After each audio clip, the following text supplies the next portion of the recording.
Hello there everyone, and welcome to this Verdance stream review. With me today is Daniel Winning, aka Winmore TCG. He took Verdance to Colin Copenhagen and was the highest placing Verdance, making it to day 2 and just missing out on top 8 on his winning in. So we're going to go through this game that he played against Kano on stream, going to talk through general strategy, that sort of thing. And before we do that, Daniel, do you have any shout-outs or any sort of introduction you'd like to give?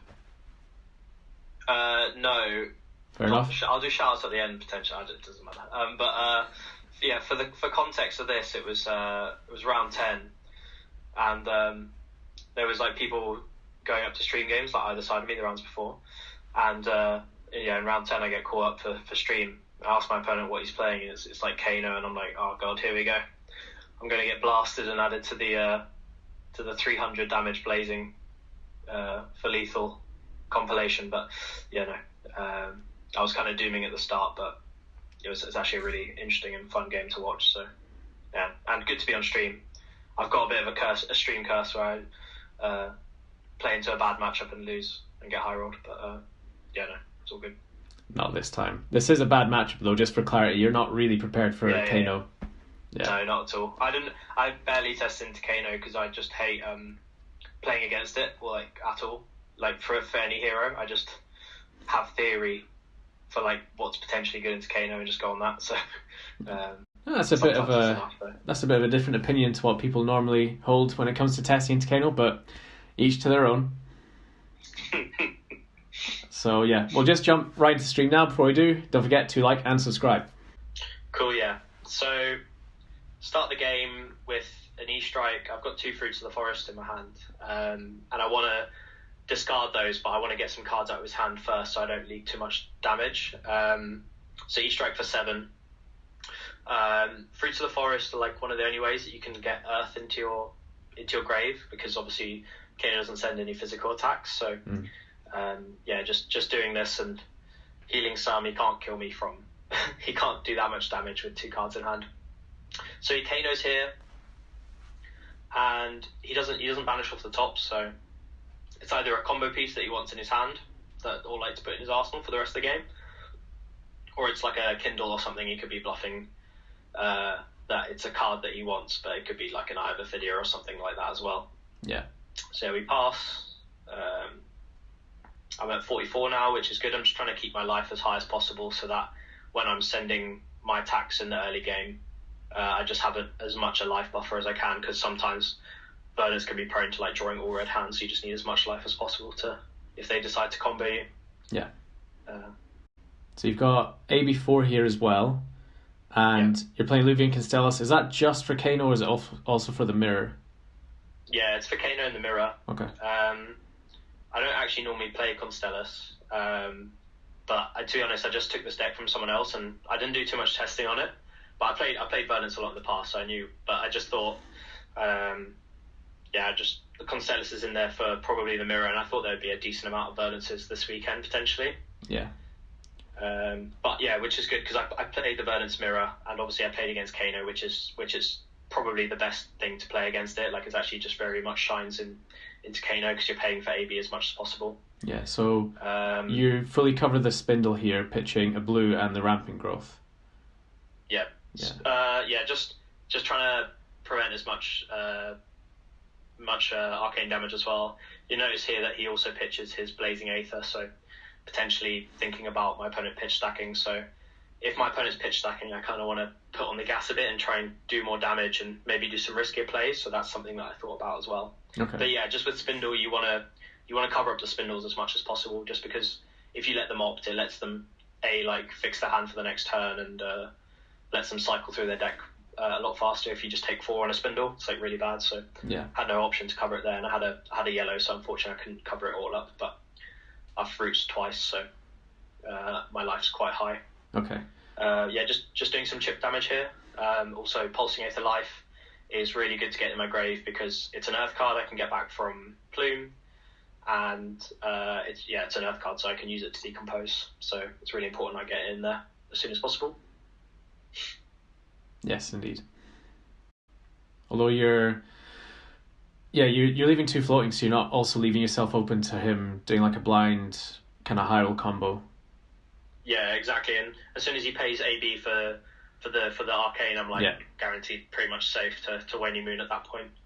Although he can cover up the Waning Moon, it takes a card out of him here. Mm-hmm. So the Kano's playing a lot of 1/4 arcane spells. So it can be just doing chip damage through here. But my hand, I think, is like is 2 fellings and 2 blues. Right. The issue I have here is that if I play a felling, I'm left with basically a felling in hand, and it's only coming in for 4.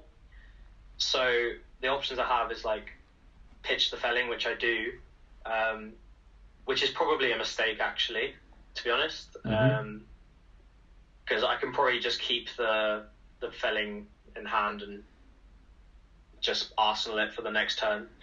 But the other issue that I do have is that I don't have too many earth cards in my graveyard. Yeah. So if I keep the other felling in arsenal, there's not like a guarantee that I can get cards enough in my graveyard to play the next one for quite a while.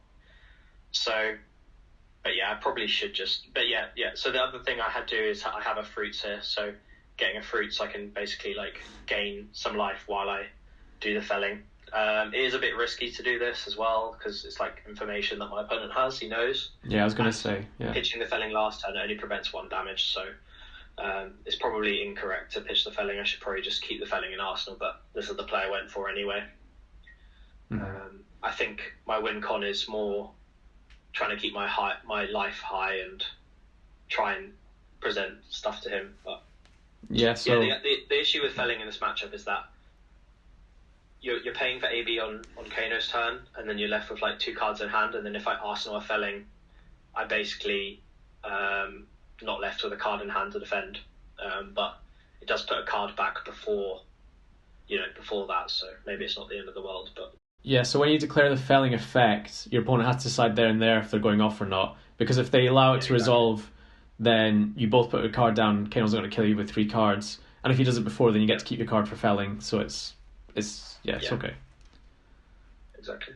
Yeah, I think this guy's playing a very gravy teched out list, like all the 1/4s that can hit anything. Yeah, and it's just like good arcane damage against Verdance. I guess it's you're playing like with Waning Moon and trying to chip me down so that when you combo me off, I've got like a lower life threshold. But I'm kind of quite aware of that play style and trying to combat it. But here you see the value of Constellus. I'm basically pitching as much as I can, and I basically just get like a free Waning Moon every now and then, so it just strips cards from him while I set up my hand for the next turn. Mm-hmm. And you're playing the H-Pots, that's just for life, you're not trying to do a combo into Kano?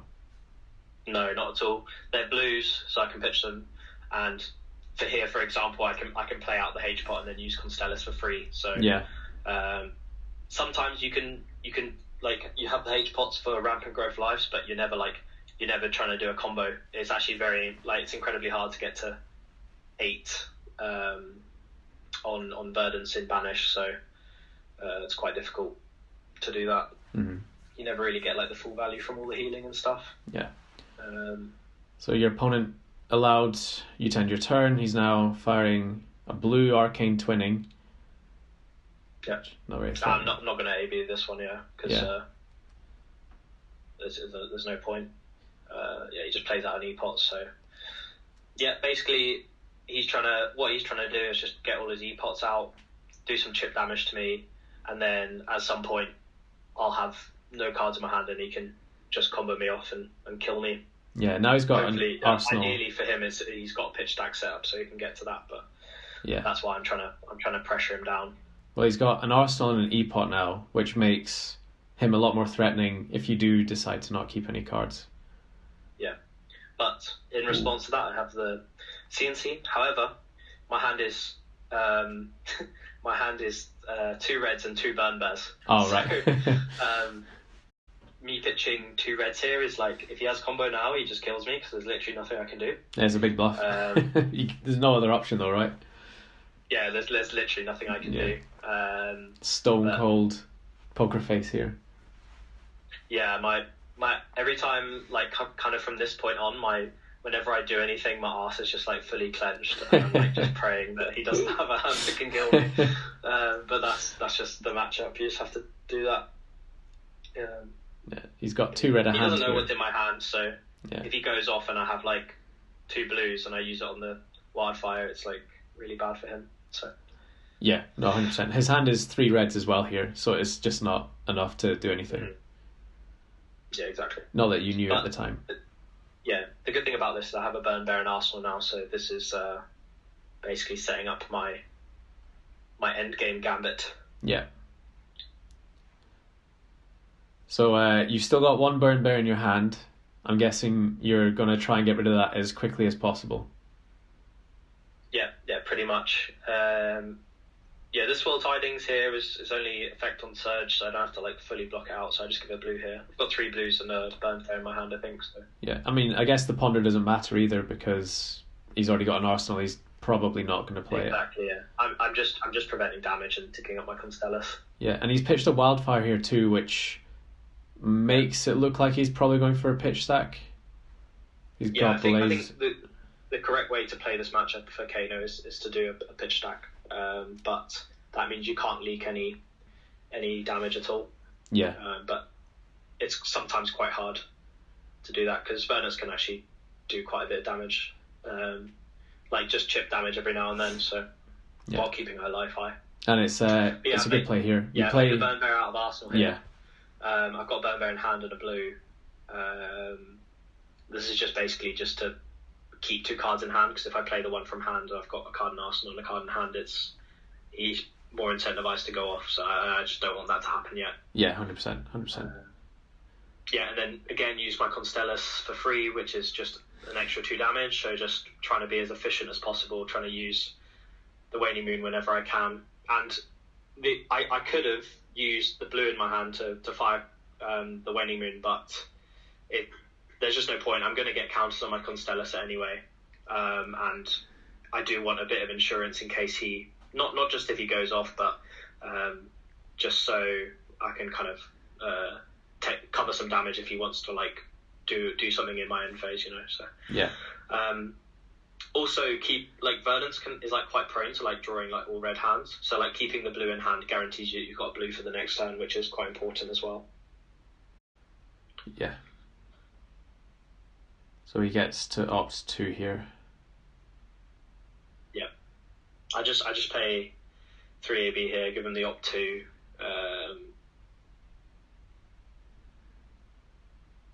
He's already played his action. Yeah. He is probably Waning Moon here, but my hand obviously is I only want to give up 1 card, so I don't want to pitch another card to cover the Waning Moon. Yeah. You still get to opt 1 anyway, no matter what I do.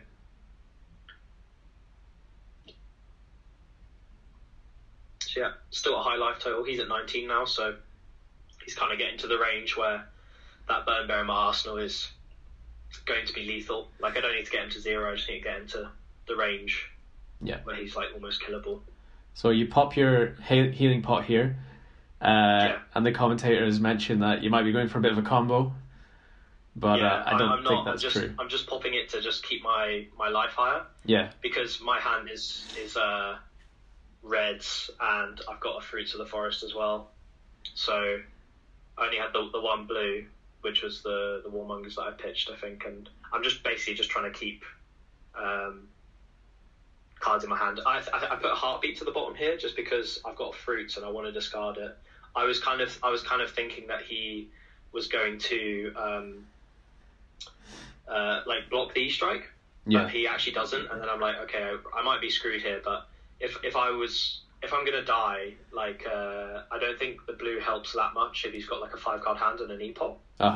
So what I try and do is try and make it like try and get him to block on the E-Strike so that he doesn't go too down. But he takes 7, and all I've got in my hand is a red Fruits, I think. So kind of just bluffing. You can see my face here a bit. I'm like, okay, maybe I'm screwed. Maybe that was a misplay. But it turns out that the risk is worth, because I think he just hits an Aether Arc. So I just take the 1, and I'm like, thank goodness. Yeah. Because if that was like a combo piece or something, I can end up taking a lot of damage here. Yeah, and you're on. The ponder doesn't matter. He's on 12 here as well, right? He took 7 from the E-strike. Yeah, he's at 12 because he took the whole E-strike. So I think that was one of the things, like just trying to do as much damage as I can as well. Maybe doing some riskier plays. This may be a bit of a misplay from him. Pitch stacking as well, right? It's probably too late for him to pitch stack, right? Yeah, it's probably too late now that he's at 12. But I knew that he pitch stacked some of his power cards a bit earlier on, and I kind of hold that fruits in my hand because he didn't block. Yeah. And I was like, if he's not going to block, he's going to try and go off at the end of my turn. So I pass prior, see what he's going to do, and then he plays the Aether Arc, which is like nothing at all. I don't care about that. And so I'm like, he has 3 cards in hand now, so I'm just going to play the fruits out, heal 2. Whereas if I'd played fruits out before, he can do all of his instant speed stuff on the stack, and the 2 heal doesn't do anything. Yeah. So just try and bait him out a bit. It's quite a cool play, actually, I think, but he trades. It's a small thing. Yeah, so do you think maybe he misplayed and not... So he says no blocks, takes the damage, and then tries to combo. Do you think maybe he should have tried to combo first just to see, and then move to blocks, just to preserve a bit of life? He maybe... But I think he was maybe going to like just do damage in my turn, and then like play out the Deja Vu pot. And if I prevented any damage, it means I have to like lose cards out of my hand so that he can basically combo without me having too many cards. Yeah. So I think that's what he was trying to do. But when I pass over, he just maybe changes his decision. Okay. Like, because I'm IPing a card, right? Yeah. And he plays a Deja Vu pot out here, so not too bad. But that's part of his combo now, so if he sees the combo pieces in hand, it's all good. So, yeah, felling here. This one's for 8 now. Got 2 cards in hand. I'm just IPing because I know I've got the Burn Bear in Arsenal. If he goes off, I can, in response to the Decompose, I've got enough resources to do my Burn Bear in Arsenal. So, yeah, Decompose goes through, puts a card to the bottom. And he's at 12 now, so he kind of like has to block. Yeah.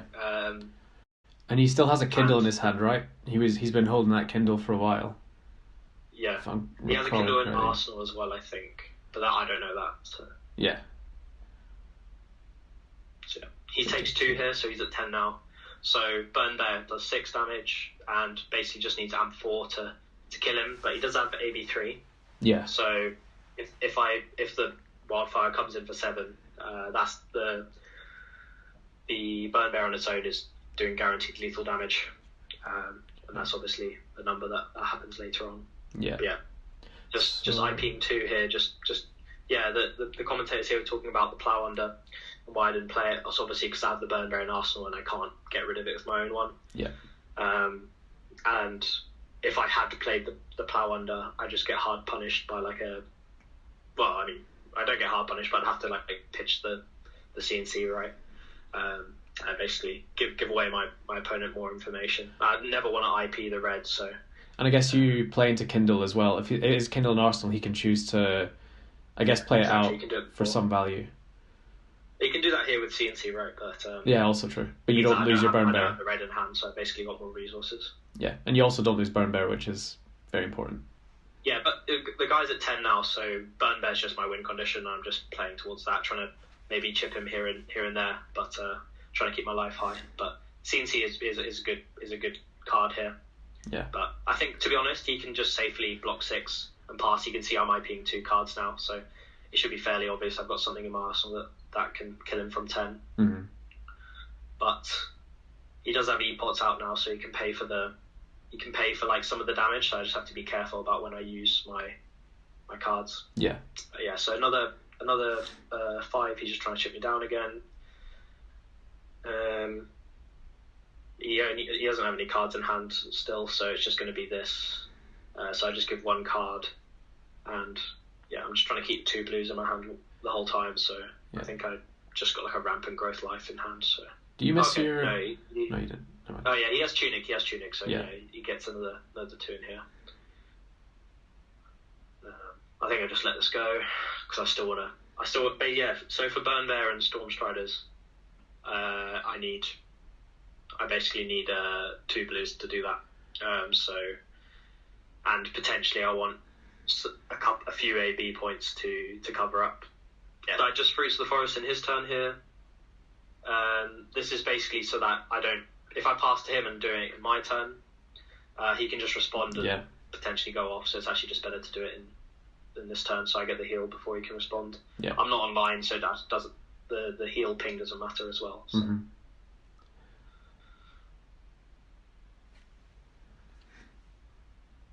So yeah, I just have 2 cards in hand and I just pass and put it on him basically. I've got like a loaded gun in my arsenal ready to fire if he goes off. So, but yeah, I can pay 2 AB for any time he combos off. So I've got 2 AB and then I've got Striders and Burn Bear, and because my Constellus is up, I can send the Waning Moon as well. Yeah.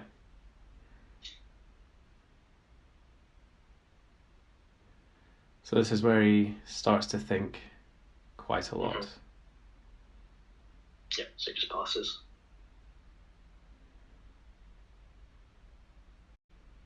Yeah, it's getting super close this game. Yeah. Last amulet. Yeah, I was stressing now. Yeah, so he just plays out. That's basically just the 3rd epot. Yeah, that's so a lot. He's got all the resources he wants now, which is super scary because I have to just kind of be careful with my burn there now because he can just go off whenever. Yeah. He can like go off on top of the burn bear, so I just have to be careful.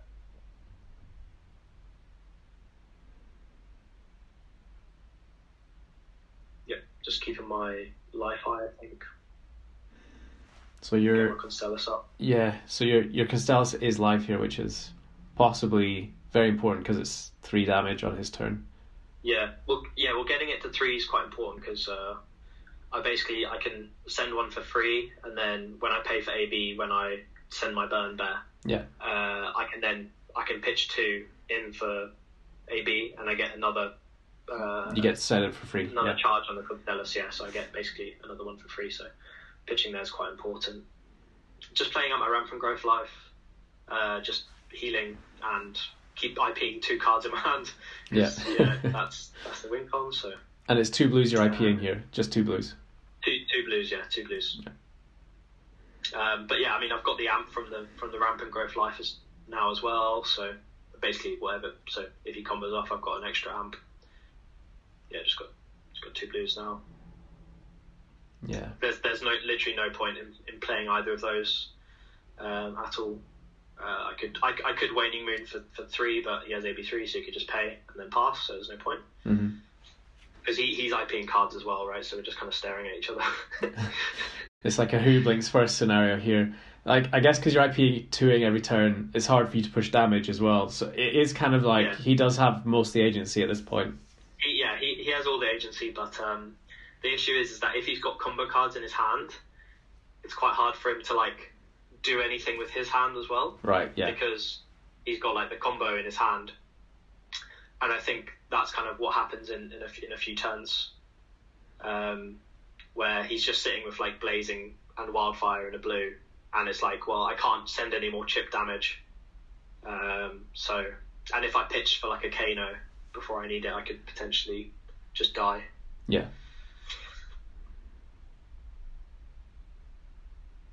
Yeah, so my Constellus is at 4 now, which is very strong actually, because my turn is just going to be Ring. Yeah. This is where the magic happens now. This is absolute cinema from this point on.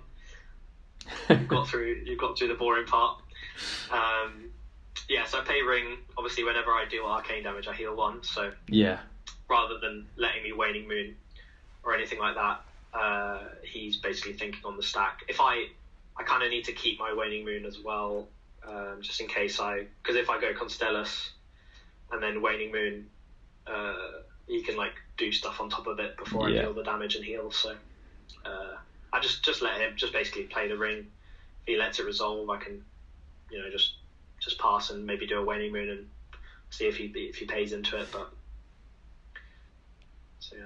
But he's got all the E-pots up, so but he has to be careful as well, because if say for example if I Waning Moon and he takes it to send like some chip damage, he goes to 8, and then I'm actually legitimately in Burn Bear range. So if he ends the turn with like no cards in hand, I can like potentially Storm Striders with with Metacarpus Yeah. and Waning Moon for 10 damage, so he has to be careful too. But yeah, so here he basically has a hand which is like, I can't do chip damage. I've just got a combo turn. So it's Blazing Aether, Aether Wildfire, and Destructive Aether Tide. So there is actually a line here where I just deterministically lose, I think, as long as he's got blues on top. But that line is Destructive Aether Tide after he's played the Wildfire to force out my Burn Bear and Arsenal. Yeah. And I think he wins, but it's actually quite a hard line, and it also depends if he's got blues on top, I'm pretty sure, to send enough damage. So yeah, he's at 10. He's got 3 epots as well, so the math's very difficult. He's got double Kindle, so Kindle draw. He knows what he draws. He draws a blue.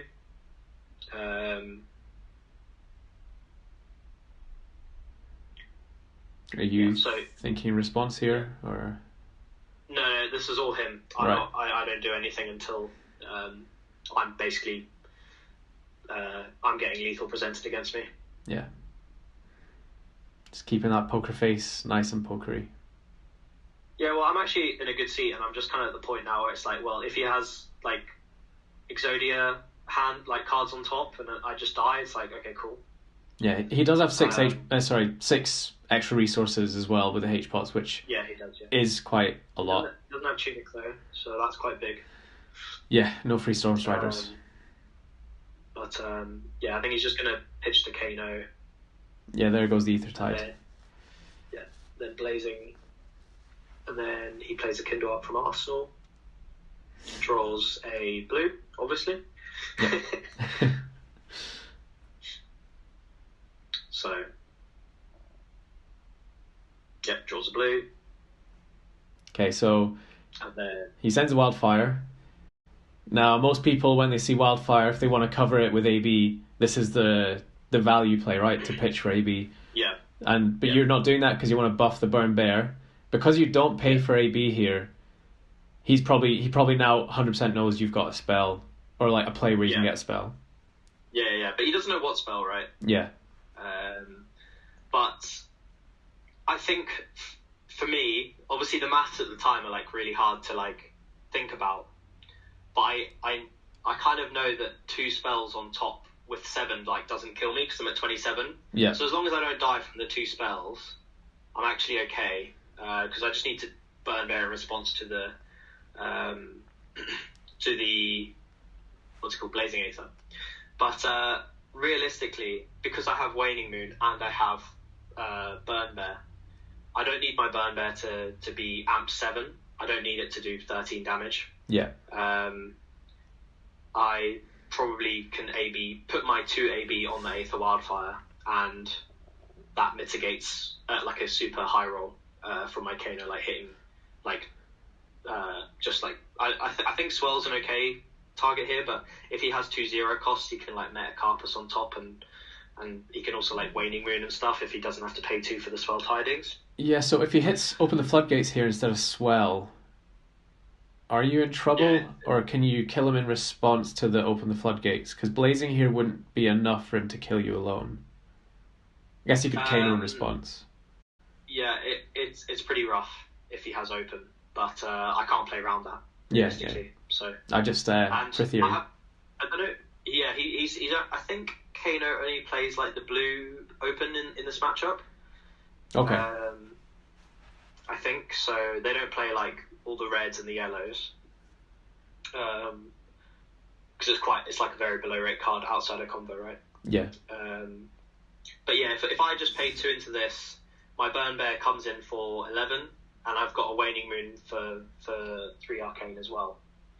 So that's potentially the play. However, at the time when he sent the Wildfire, I wasn't sure on the maths basically, and how much damage he can send without cracking all his epots. So I was like, I wanted to just guarantee I can just get it through with the Burn Bear, but the correct play would have just been paying 2 on the Wildfire here. Okay. And my life would have been higher. Because it would have been 2, 2, 2, so 6. You prevent 6 basically. Yeah.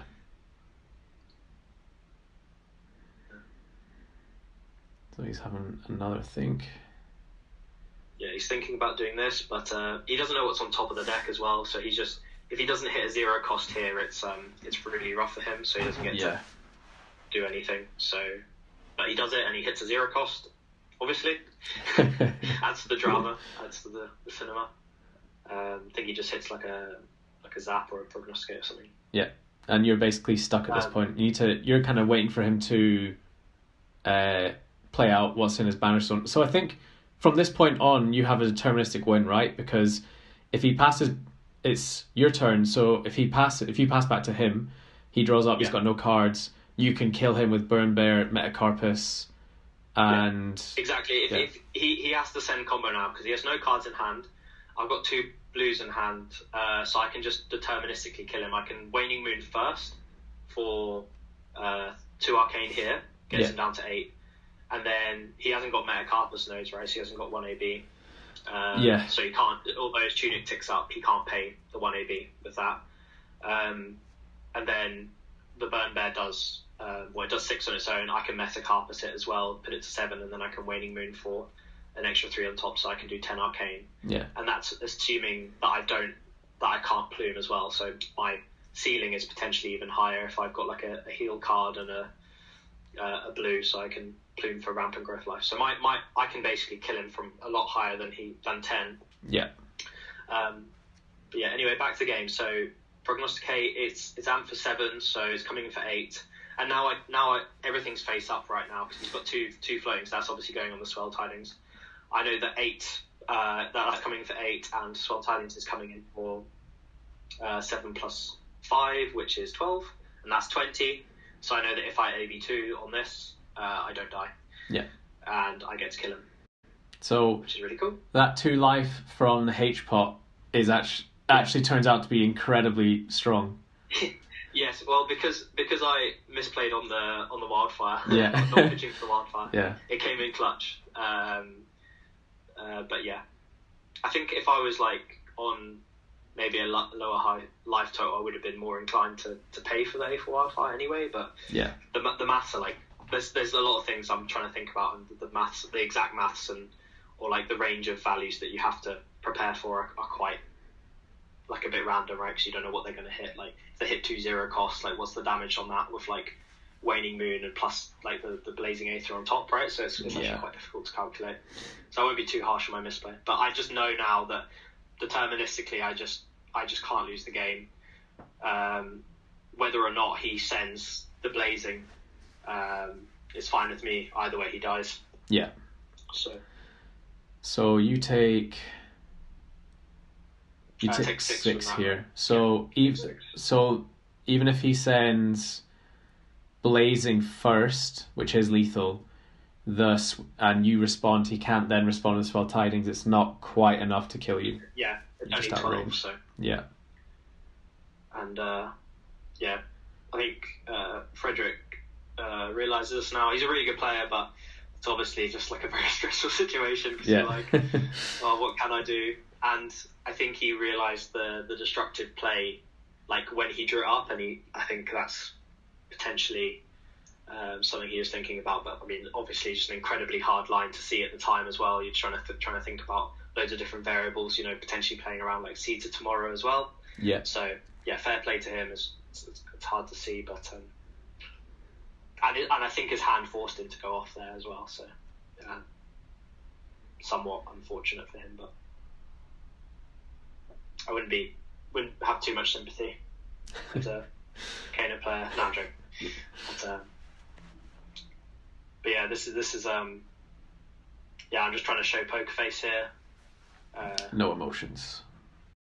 No emotions. It's funny the line we mentioned where if he passes, even though he has AB2, because it's specifically AB2, the Tunic can't just AB1 with AB2, it has to be AB2, which is why he can't pass here and he loses the game. Yeah, but he won't be at 10 either, like he'll be at 8, so even if he had the 1 AB, he'd still die. Because of the Constellus. The Constellus is so strong, you can just see the amount of value I got out of it this game. Well, it's not only like the two value or like the 2 resources that you get from being able to do it for free. It's like having the security in your hand and basically like making sure that your Kano can't go off when you just IPing 2. Yeah, and I guess So it makes every second blue you pitch 5 to 6 value as opposed to 3. If you're playing a spell as well. Exactly. Yeah. Yeah. So yeah. You're going into 2. It's actually just incorrect to pass the blazing now, I think, because if I have the burn bear, like there's a possibility I could be bluffing it, right? If I just didn't have it, but so just not sending it would just be completely incorrect because it could be a throw, so he has to send it. I've got my gun loaded. As soon as he sends it, yeah, waste no time at all. And I get to send a burn bear for 13. Yeah, which is sick. Nicely done. Yeah, that's the game. Yeah. The winner. You end your stream curse as well. Just to quickly talk about the recent bans as well. So we were discussing if Plume would get hit, and Daniel was quite adamant it wouldn't, but it did. So Dan, what do you play now without Plume? Do you play anything at all for Kano, or is it just like Crown of Providence is everything? Or do you play at the Earth Prevention helmet? You don't play AV, but you can play like Balance of Justice potentially. Okay, yeah.